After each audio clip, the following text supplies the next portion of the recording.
Okay. By the way, some of you might have already tried to do the reading. Has anyone tried to do the reading?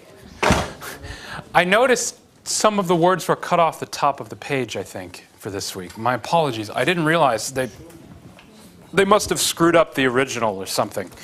I did check. The Napoleon reading for next week looks like it's fine. But for this week, yeah, it's probably too late for me to get.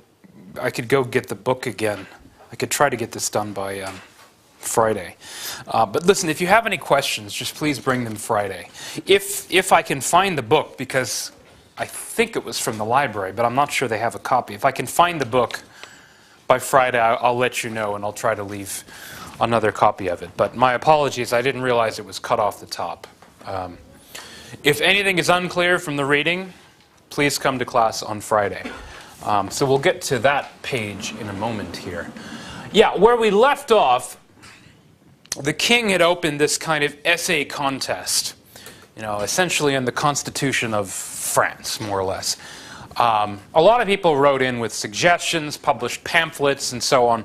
The most famous of them and the most influential was the Abbé Sieyès. Now, as you would guess from his title, Abbé, he was actually a member of the clergy or the First Estate. This was true, actually. A lot of the radicals of the French Revolution came from the nobility and the clergy.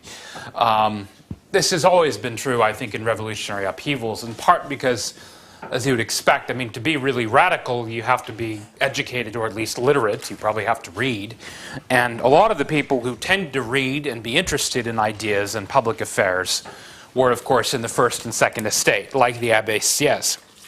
So he's not actually a member of the Third Estate. But his pamphlet famously is, called What is the Third Estate? Qu'est-ce que le tiers-état? The Third Estate, remember, being that of the commoners, the largest of the three estates. Now, it's a simple question. What is the Third Estate? It doesn't necessarily have a simple answer, though. I mean, after all, it could be just about anything. It could be everyone in the country who is not a member of the nobility or the clergy. You could also say, in a larger sense, it's the real country. I mean, if you look at the numbers, it makes up more than 90% of the population. Out of a population of maybe some 25 million, you're talking about 24 million people. So you can very easily say, look, this is France.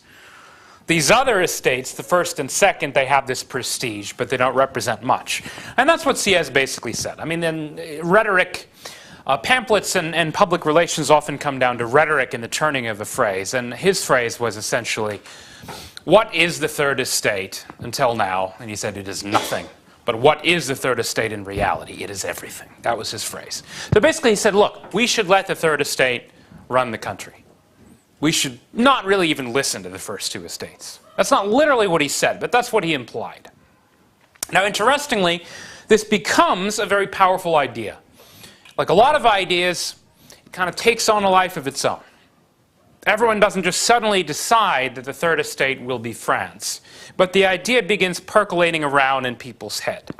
Now, where the kind of the proverbial excrement hits the fan is on this issue of vote by order versus vote by head. One of the great questions of how the thing will meet. Vote by order means just you have three of them. So the First Estate, the Second Estate, the Third Estate, they all have a vote. There are three votes. The first two, ipso facto, can outvote the third. Vote by head means every individual member of the Estates General gets a vote. Now, as it was actually elected, the Third Estate ended up having slightly more than the first two states combined.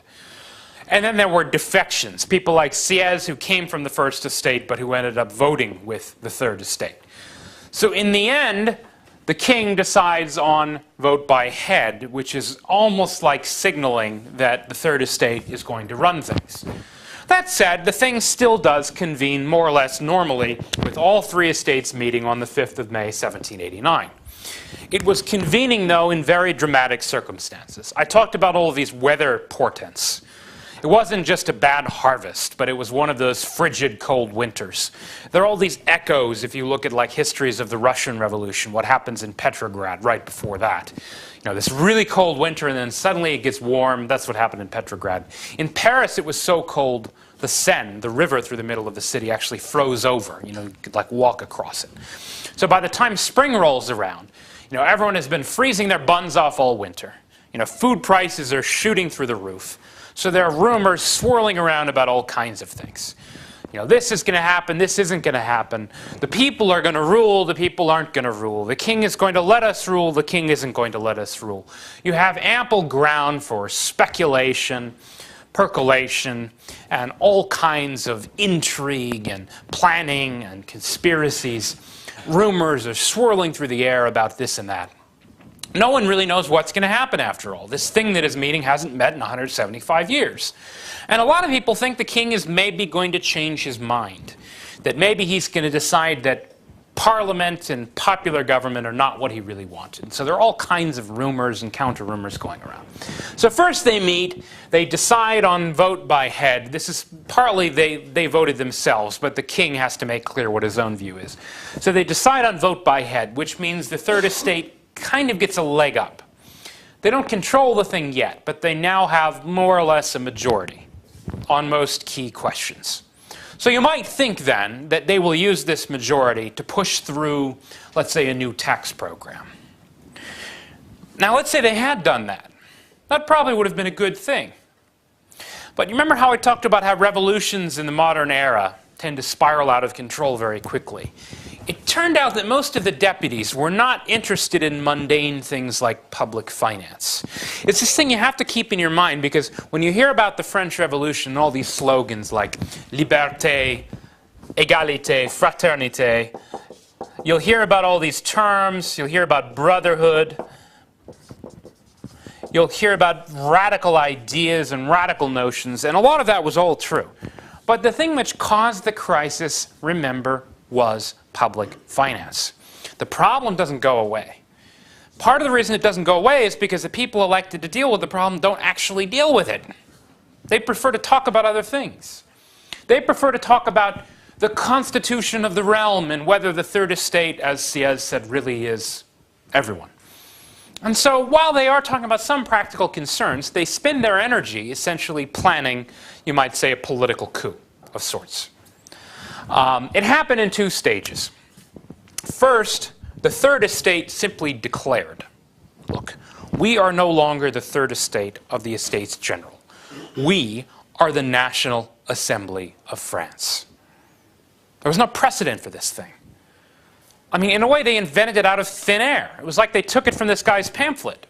We are now the National Assembly, the Assemblée Nationale. They just declared it unilaterally.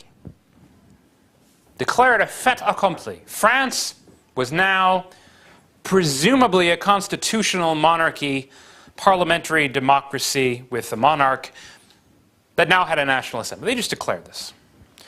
Neither one really knew what to make of it first.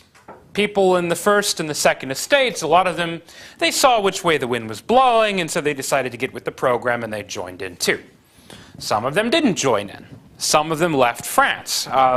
We usually refer to those who left as the, I wrote it down there, we'll get to that eventually, the émigrés, you know, the ones who emigrated. Essentially they leave thinking, look, things have gotten out of control, everyone's lost their minds. We will come back when the country comes to its senses, and or when the country is invaded, so that we can restore the proper role of the monarchy, etc., etc. Well, there is a kind of an initial skirmish for power.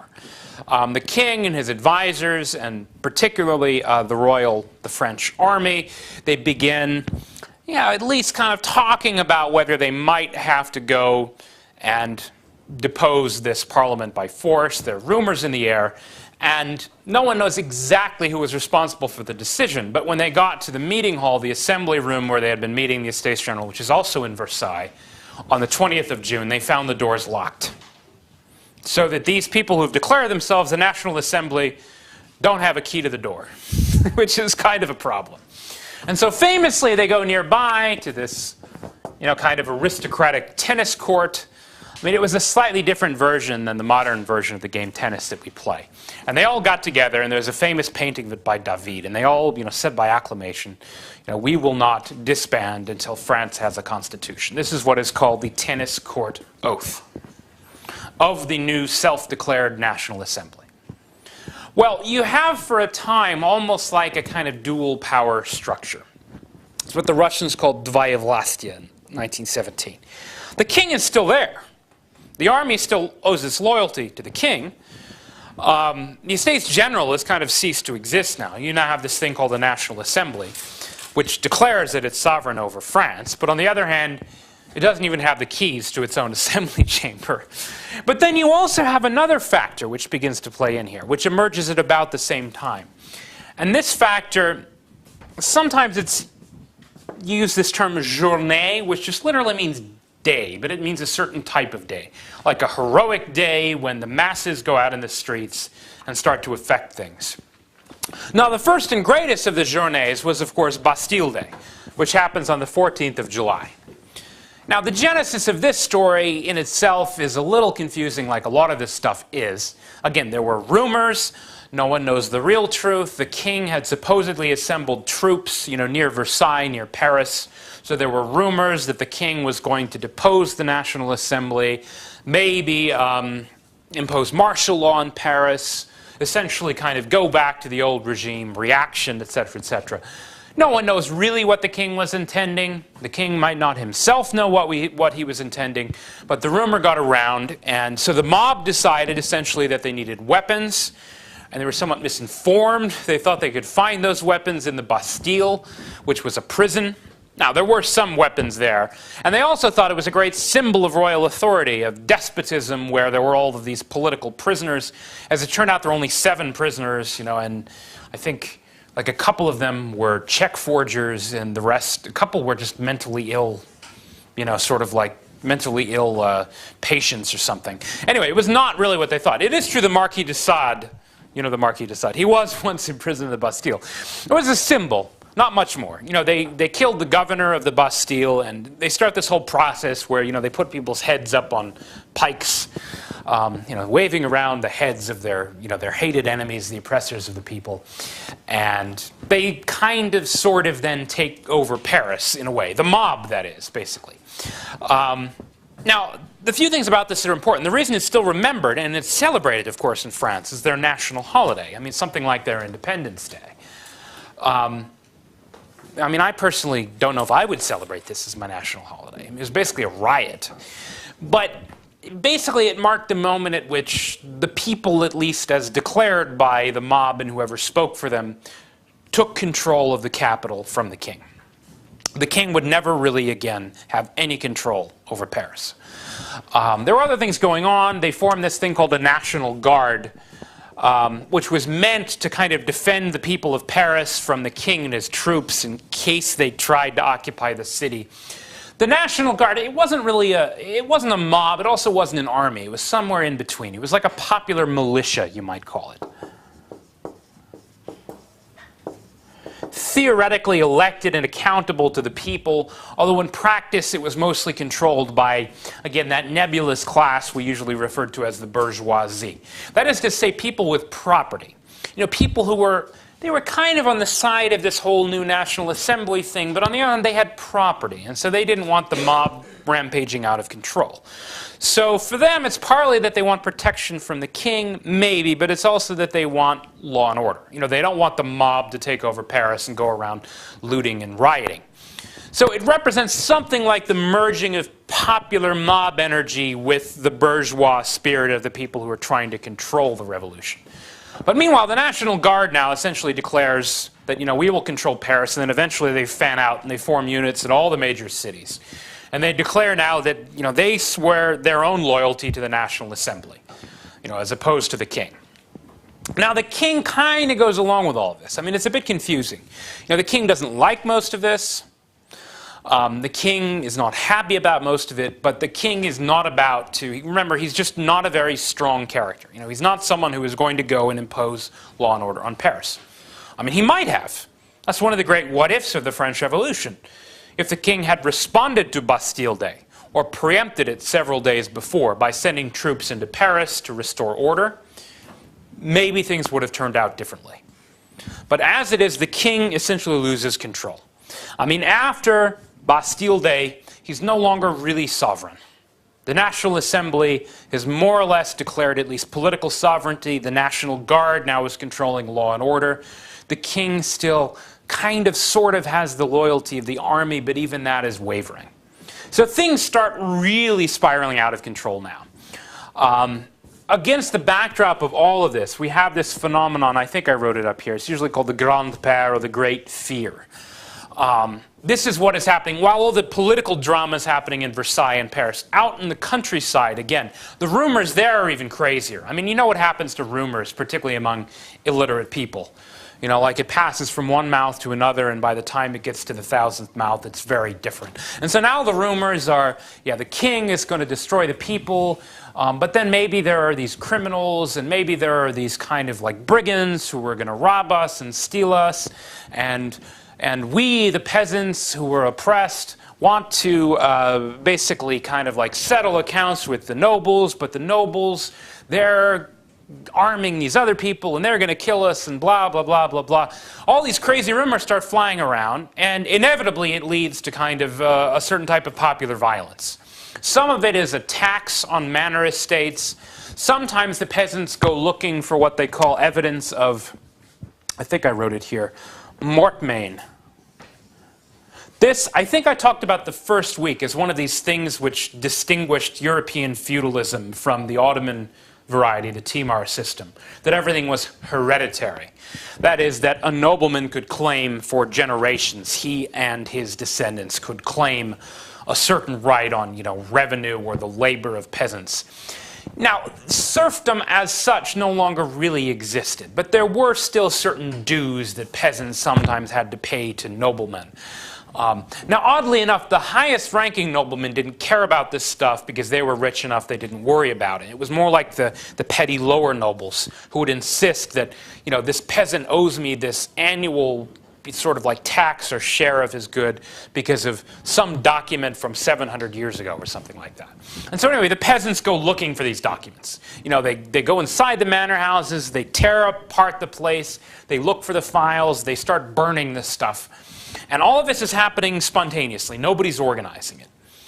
And obviously this is beginning to worry not only the king and his advisors, but some of the kind of lawyers and businessmen who are themselves trying to control the revolution. And so eventually they put pressure on this new National Assembly. And in this crazy, wild, euphoric atmosphere, on the 4th of August, they literally, as they call it, abolish feudalism. They take all of these laws, some of them dating back, as I said, hundreds of years. They declare them all null and void.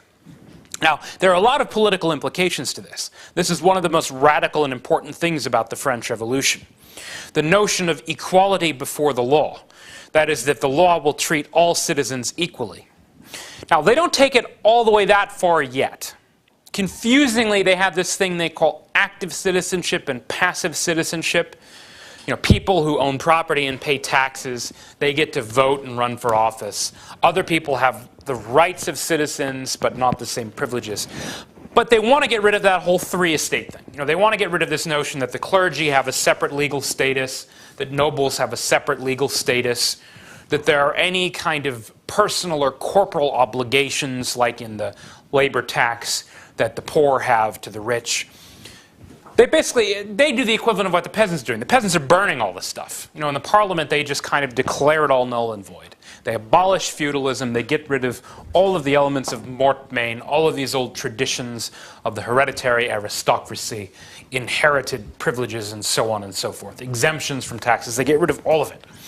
This all leads to what is sometimes called the great radical document of the Revolution, the Declaration of the Rights of Man and Citizen, on the 26th of August, 1789.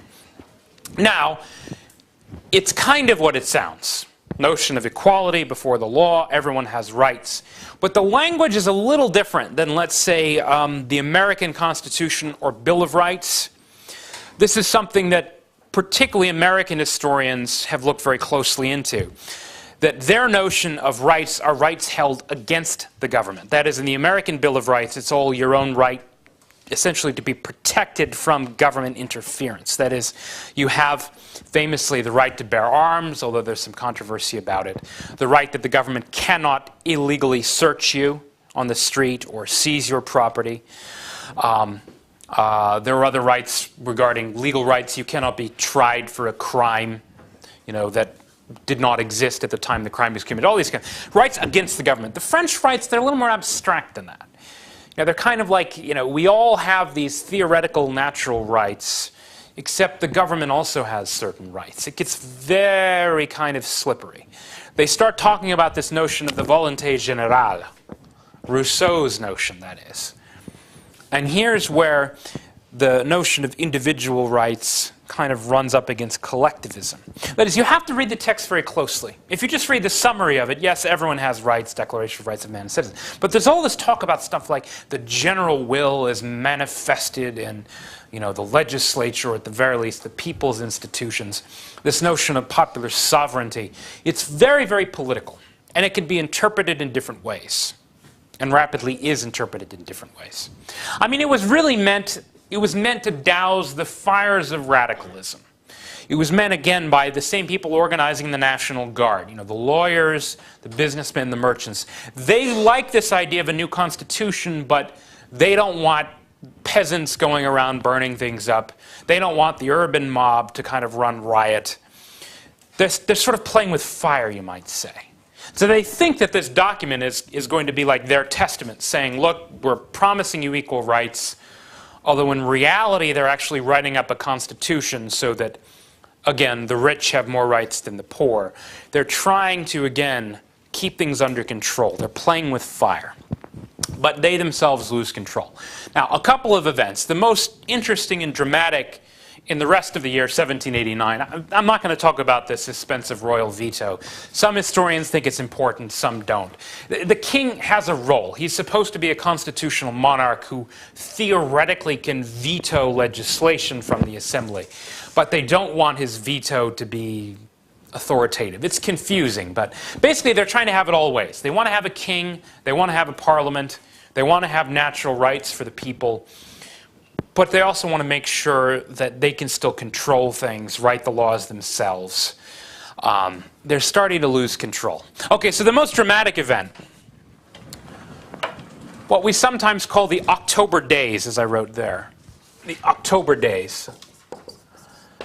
This is another one of those things, again, where rumor takes on a life of its own. There's a famous banquet held at Versailles. Now, the king is still there. He hasn't left, he's still the king. But remember, the king's authority is no longer what it was. And the rumors being what they are, this banquet might have been a mistake. It was very sumptuous and lavish, the spread of food and so on. So there were rumors about it, some of which reached Paris. Now, the most famous rumor, which you might have heard, is that supposedly Marie Antoinette, who, remember, comes from the Habsburg clan, so she's Austrian, so she's a foreigner. She also supposedly sort of dominates her husband, so there's an element of kind of resentment and misogyny there, too. She supposedly says, when she's told that, the people of Paris are having trouble affording bread, she says, well, let them eat cake. Now, she never really said this. It's just one of those things that they made up. But, like a lot of apocryphal remarks, the fact that people thought she said it was probably more important than whether or not she did say it. Because the combination of this remark and the fact that, remember, food prices have been spiraling out of control, rumors are rampant, etc., meant that the people who had to spend the time waiting in line for bread when it was scarce, who had to pay the inflated prices, who would often have to stand out in the cold. By now, it's October, so it's cold again, like it was the previous winter. Not as cold. Who are these people? Well, they're women mostly. They're not all housewives. I mean, some of them work, but the basic idea is, these are the women who are taking care of, like, the household chores, who have to go buy the bread and wait in line and do all of this stuff while, who knows, I mean, maybe their men are working, maybe their men are just off, sitting in cafes the way men sometimes do. It was literally an army of women, an army of angry women, fed up, pissed off, resentful, and particularly resentful of Marie Antoinette. I mean, there's always this funny thing about this. Like, in recent Soviet history, you know, in the Gorbachev era, I remember there were all these people who got angry in the Soviet Union that, you know, Riza Gorbachev, the wife of Gorbachev, got to go to these international conferences, and she wore, like, you know, furs and nice clothes. And they all started saying, you know, who elected her? Which is kind of funny because nobody elected Gorbachev either, right? But they're angry at her for some reason. I don't know what it is. It's some weird thing in human nature. Or they resented her more than they resented the king. Maybe because she was a foreigner. You know, maybe because she was the one who, you know, wore all the jewels. But anyway, it's the women, and the person they're angry with is a woman, Marie Antoinette. So they literally marched to Versailles. Now, some of you might have been to Paris. You speak French. You've probably been to Paris. Have you? No. Has anyone been to Paris? Have you been to Versailles? Yeah. So you remember how far it was? No, how far from Paris? 20 kilometers, 15. Yeah. That's a long way to walk. Yeah, with the metro, but they didn't have the metro back then. They walked. They walked all the way from Paris. They walked 20 kilometers. And they surrounded the palace, and they took the king and queen hostage. An army of housewives literally took over the palace, arrested the king and queen. Or they didn't arrest them. I mean, theoretically they went and they kind of sort of were, you know, awed by royalty and all of the rest of it. But then they said, look, you know, we want to bring you back with us to Paris. You know, basically because we don't trust you. So they bring the king and queen back to Paris. An army of housewives. You can see what I mean about kind of losing control of events. No one is really in control anymore.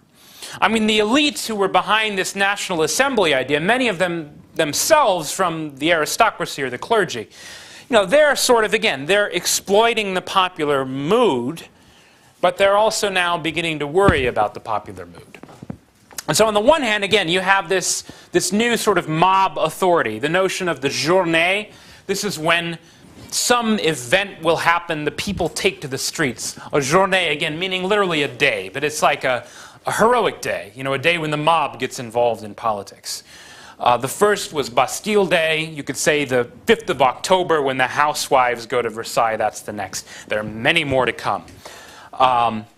We're not yet to the sans-culottes. I'll talk about those in a moment. But the idea is like this tocsin bell would ring, the mob would go out, and someone would, you know, stir them up. And so, okay, so they're becoming a factor. The Parisian mob is very important. The assembly, again, they're beginning to be a little bit worried about this. In fact, the mob makes it clear, and as part of this bringing back of the king and queen to Versailles, they now make clear that they don't want the parliament to meet there either. Because Versailles, remember, is 20 kilometers away from Paris.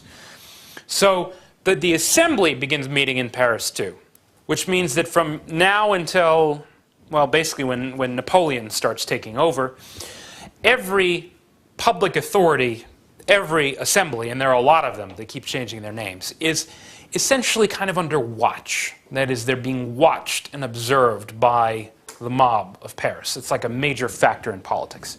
Again, they themselves don't want to be that radical yet, though. It's confusing, but the National Assembly becomes the Constituent Assembly. Constituent meaning they're writing the Constitution. Now, once they've written the Constitution, it becomes the, where did I write it here? The Legislative Assembly. That's from 91 to 92. The most important of them all, though, the one you should remember I'll talk about on Friday, and that's the National Convention. That's the most dramatic of them all. But anyway, so they're changing their spots. They're writing a Constitution. They're trying to harness the popular fury, but they're also trying to control it. Okay, so a couple of things they do that are very important. You have, first of all, this notion of active versus passive citizens. I talked about this. The active ones are those who have property and pay taxes. This is their way of supposedly keeping control. You know, they will not give the vote to the poorer citizens. One way of keeping control. But remember, they themselves are still facing the financial crunch that the monarch had faced. And they don't really know how to do this either, because remember, they don't want to anger the mob, and so they're not really sure they want to raise taxes either.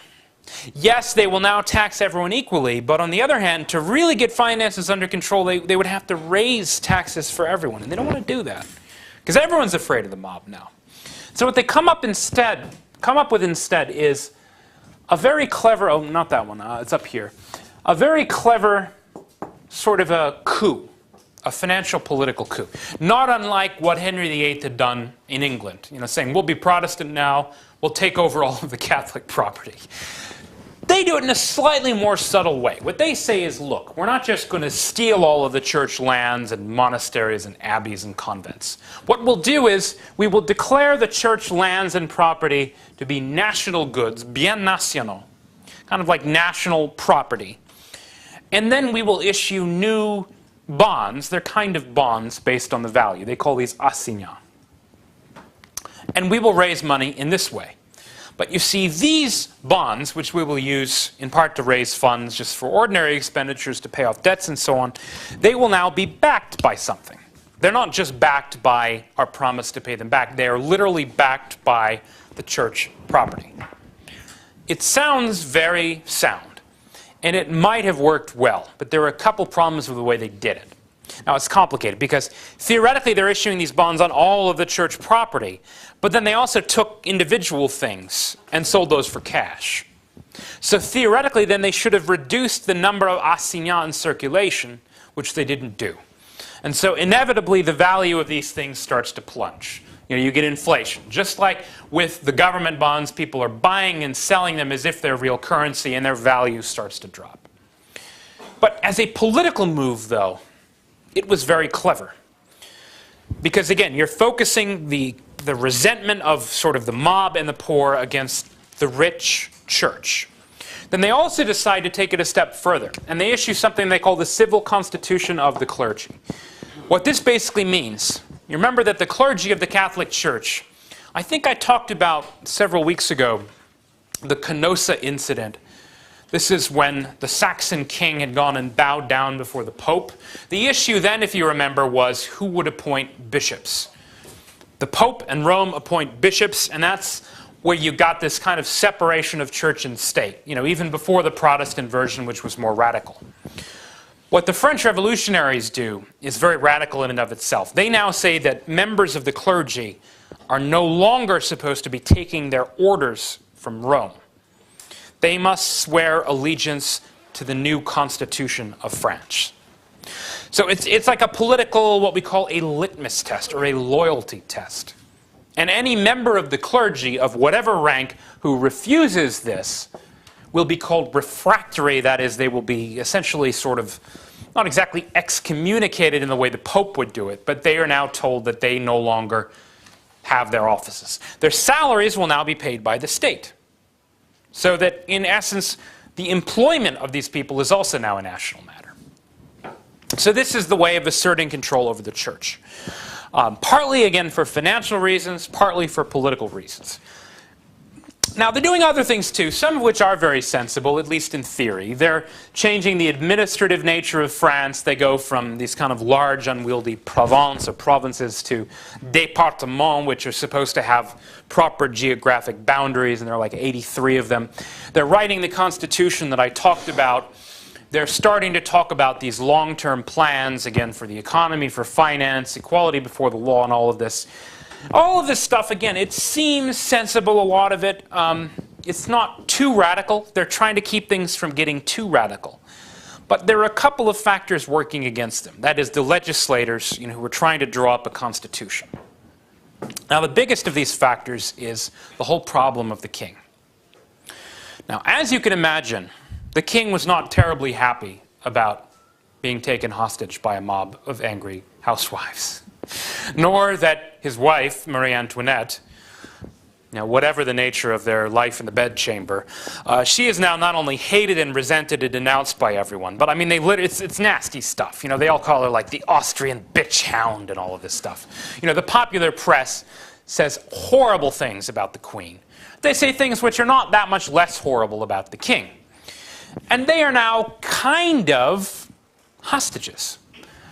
They are held in the Tuileries Palace. If you've been to Paris, you know roughly where this is. Yes, he is sovereign over the country, theoretically. The Constitution says he's a king, and he even has a kind of veto power over legislation, although it's suspensive, meaning it's kind of sort of a veto power. But the king is also, as I said, very unhappy. And not only is the king unhappy, but there are a lot of other monarchs which are also unhappy about the way the king is being treated. There are also all of these émigrés that I talked about, particularly noblemen, some of whom have a claim on the throne. Most famously, the Comte d'Artois, who was the Count of Artois. He will later emerge as a king, in the Restoration. What's interesting about him, there are two things. One is that he was a notorious rake. That is, he seduced a lot of women, and so everyone knew that, well, shall we say, he wasn't impotent.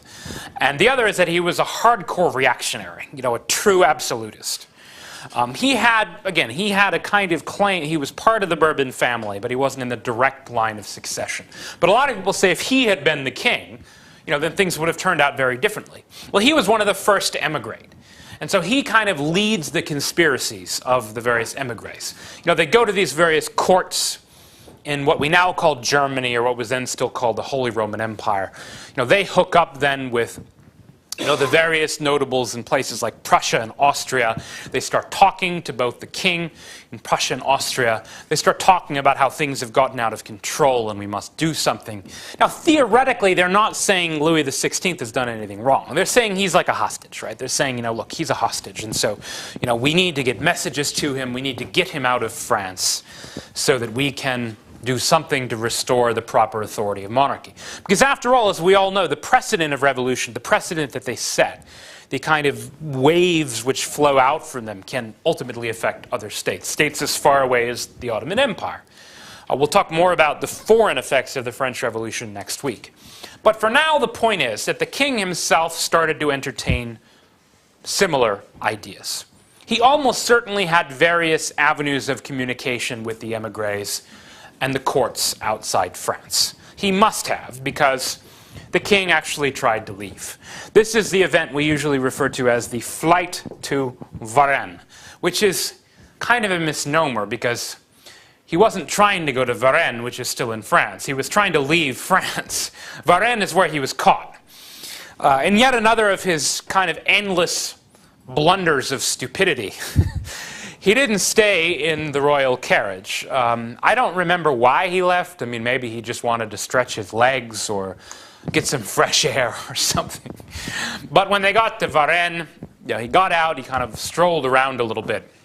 Now, everyone was supposedly in disguise, the king and Marie Antoinette, and all of the royal attendants of the bedchamber, etc. But the king hadn't disguised himself properly enough because he was recognized. And so they caught him. And they sent him back to Paris. So it was almost like for the second time the king was taken prisoner. Only this time. The first time he was taken prisoner sort of in a friendly way. Like the mob of housewives had said, look, we're angry with your wife. But, I suppose you're okay so long as you don't misbehave and come back to Paris. This time, it's like he's a criminal. He's like literally trying to flee the country, even though he's the sovereign of the country. And so this time, there's really no doubt about where his loyalties lie. I mean, there's still arguments about his intentions. Did he really want to go and, lead an army to reconquer his throne? No one knows for sure. It's true there were plots, and he must have been somehow abreast of them.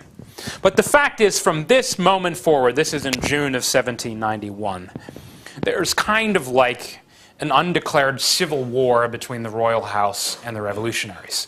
Even though, theoretically, again, he's still sovereign, he's still king. And I mean, after this point, he actually behaves very well. He kind of expresses support for everything the parliament does, yada, yada. He's on his best behavior. But that said, everyone is on their guard. And so famously, you get this thing called the Declaration of Pillnitz. This is the Prussians and Austrians.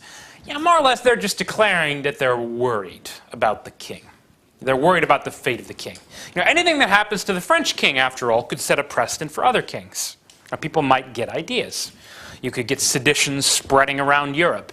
Mobs, Bastille Day in Berlin or in Vienna or where have you. And so they say we're concerned. Now, it's one of these things that kind of has the opposite of the desired effect.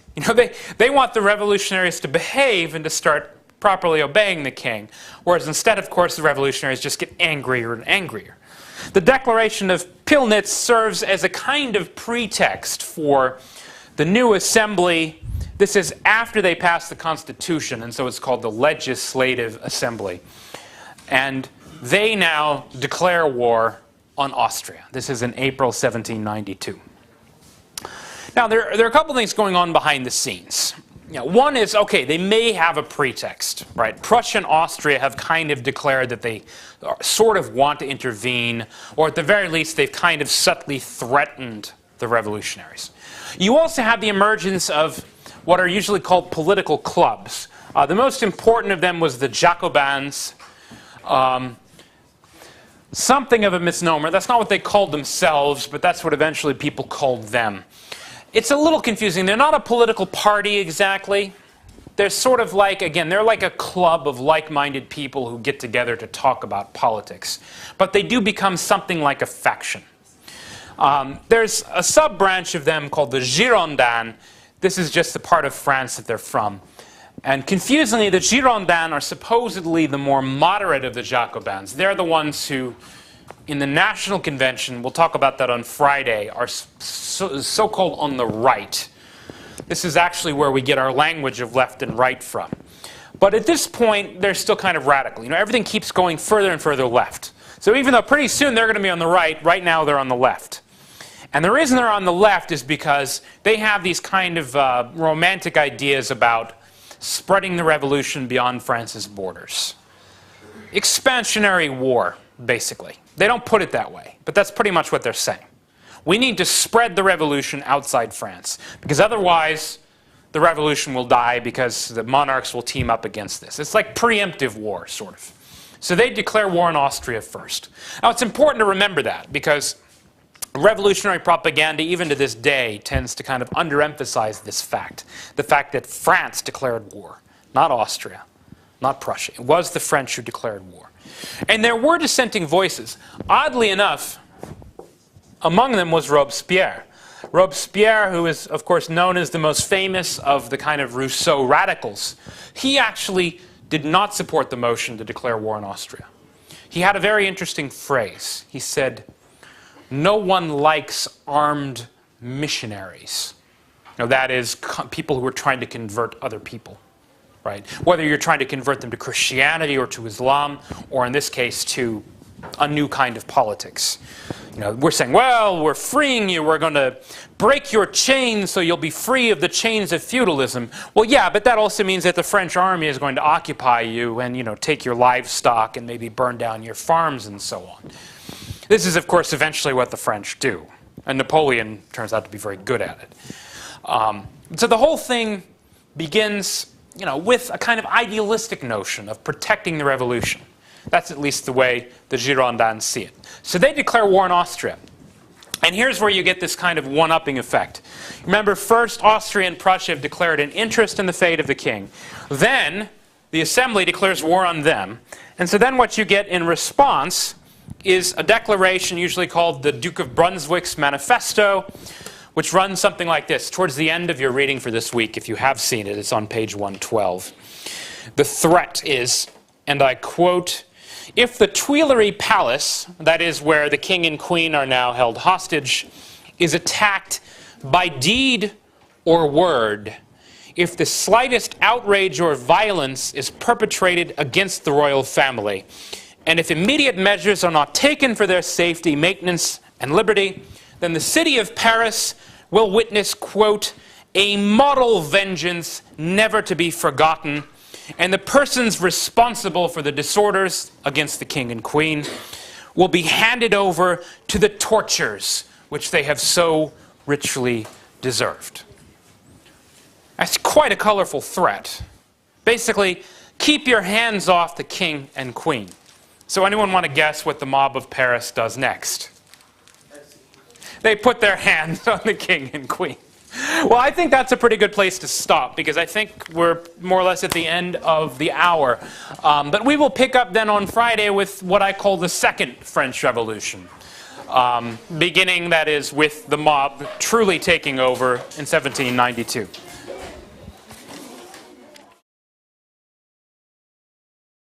About 24 million people. So you can very easily say, look, this is France. These other estates, the first and second, they have this prestige, but they don't represent much. And that's what Sieyès basically said. I mean, in rhetoric, Pamphlets and public relations often come down to rhetoric and the turning of a phrase, and his phrase was essentially, what is the third estate until now? And he said, it is nothing. But what is the third estate in reality? It is everything. That was his phrase. So basically he said, look, we should let the third estate run the country. We should not really even listen to the first two estates. That's not literally what he said, but that's what he implied. Now, interestingly, this becomes a very powerful idea. Like a lot of ideas, it kind of takes on a life of its own. Everyone doesn't just suddenly decide that the third estate will be France, but the idea begins percolating around in people's head. Now, where the kind of the proverbial excrement hits the fan is on this issue of vote by order versus vote by head. One of the great questions of how the thing will meet. Vote by order means just you have three of them. So the first estate, the second estate, the third estate, they all have a vote. There are three votes. The first two, ipso facto, can outvote the third. Vote by head means every individual member of the Estates General gets a vote. Now, as it was actually elected, the third estate ended up having slightly more than the first two states combined. And then there were defections, people like Sieyès who came from the first estate but who ended up voting with the third estate. So in the end, the king decides on vote by head, which is almost like signaling that the third estate is going to run things. That said, the thing still does convene more or less normally, with all three estates meeting on the 5th.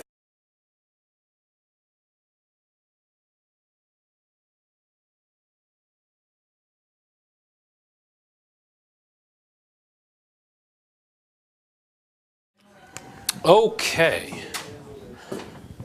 By the way, some of you might have already tried to do the reading. Has anyone tried to do the reading? I noticed some of the words were cut off the top of the page, I think, for this week. My apologies. I didn't realize they must have screwed up the original or something.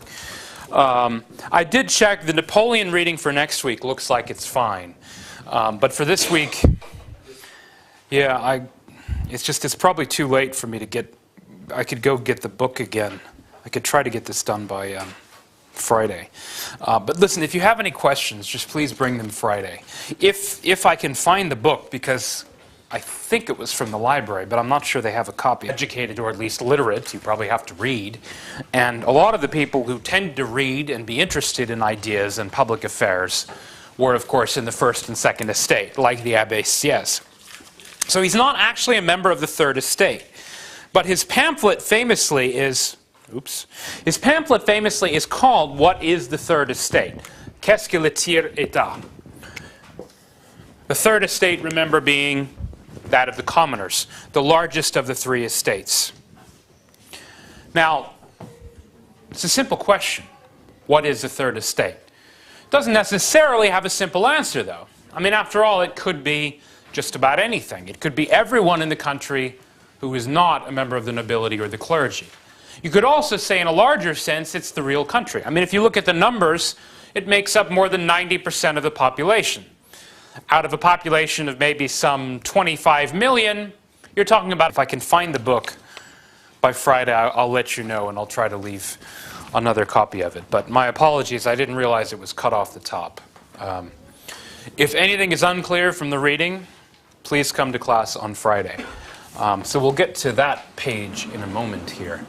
Yeah, where we left off, the king had opened this kind of essay contest, you know, essentially in the Constitution of France, more or less. A lot of people wrote in with suggestions, published pamphlets, and so on.